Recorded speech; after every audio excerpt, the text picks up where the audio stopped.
Lainimai. Shalom, saya mau bertanya, apakah maksud kata-kata Yesus dalam Matius 27 ayat 46? Allahku, Allahku, mengapa engkau meninggalkan aku? Apakah benar Allah Bapa meninggalkan Yesus? Mohon penjelasan pendeta. Saya baca 27 ayat 46, sepertinya dia juga sudah tulis. Sudah sedikit mengutip ya. Iya. Ayat 46.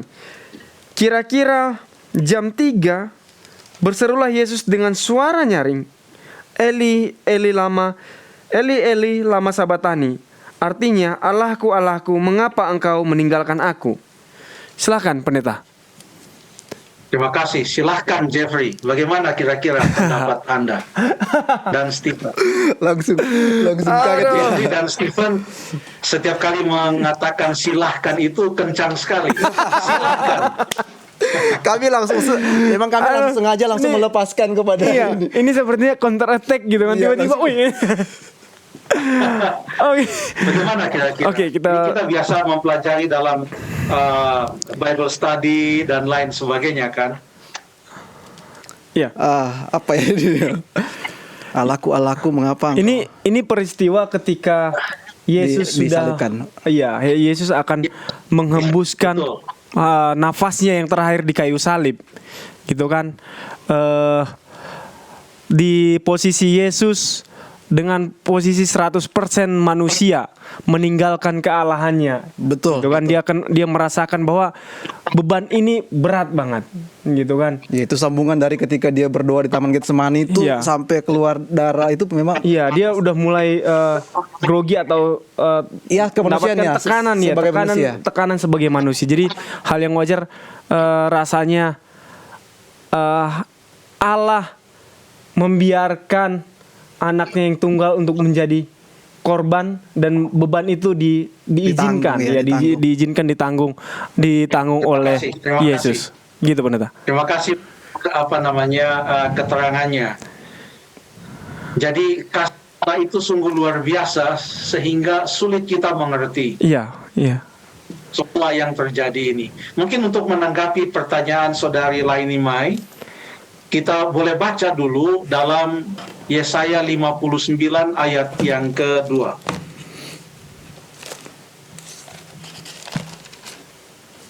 Yesaya 59 ayatnya yang kedua, pendeta. Oh, ini dapat.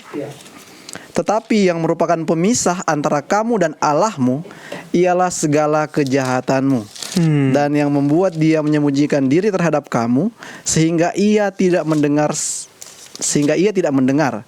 ialah segala dosamu. Jadi ada satu konsep di sini, yaitu konsep dosa itu membawa pemisahan. Dosa itu membuat suatu jurang yang dalam yang tidak bisa diseberangi. Dosa itu membawa keterpisahan. Jadi pada waktu Yesus mati di atas kayu salib, dia menanggung dosa kita. Dia menanggung keterpisahan kita dari Allah.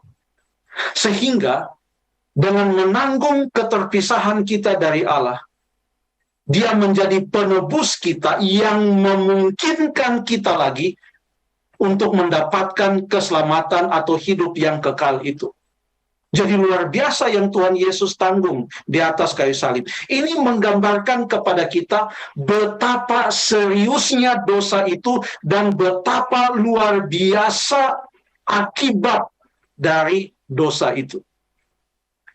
Pada waktu setan atau Lucifer maksud saya memberontak terhadap Allah, maka ia tidak lagi mendapatkan tempat di sorga. Ada konsep dosa membawa keterpisahan. Adam dan Hawa jatuh dalam dosa. Mereka kemudian diusir dari dalam Taman Eden. Kejadian pasal yang ke-3, ayat 22-23. Dosa membawa keterpisahan.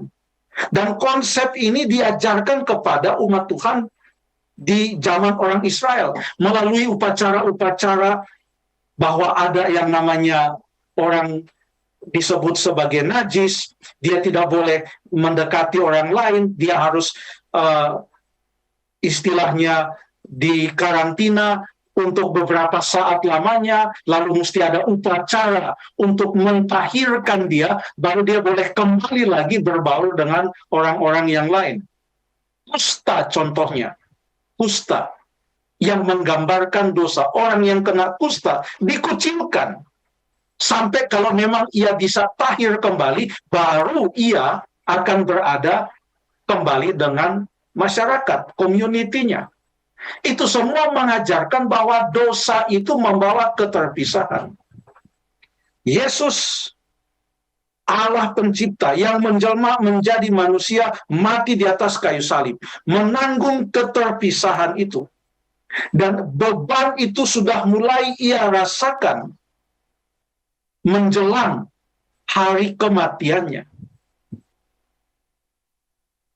Ia berdoa di Taman Getsemani. Menurut catatan Alkitab, ia merasa gentar. Peluhnya bagaikan tetes darah. Ia akan menghadapi suatu keadaan di mana ia akan menanggung bukan hanya kematian, tetapi menanggung maut itu yang akan adalah menjadi upah dosa. Sehingga manusia bisa terlepas dari upah dosa, yaitu maut yang kekal itu, bila mana orang percaya, kita percaya kepada Tuhan Yesus Kristus. Itulah konsep yang diajarkan di dalam Alkitab. Maka yang ia tanggung itu adalah suatu keterpisahan dengan Allah. Bukan karena Allah membenci atau Bapa membenci Yesus, atau Bapa tidak mempedulikan Yesus. Tetapi sorga, Allah, dengan keadilan dan kasih-Nya yang tidak bisa bertabrakan, tetapi selalu terpadu dengan begitu indah.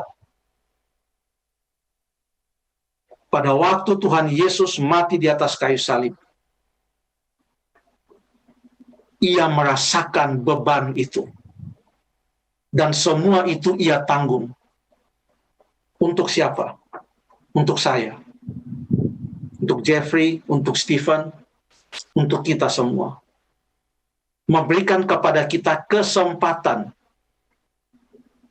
untuk boleh bersama-sama lagi dengan Allah dan tidak terpisah lagi dengan Allah. Baca dalam Wahyu pasal yang ke-21 ayat yang ketiga dan ayat yang keempat. Kita akan bersama-sama dengan Allah selama-lamanya. Siapa yang memungkinkan itu?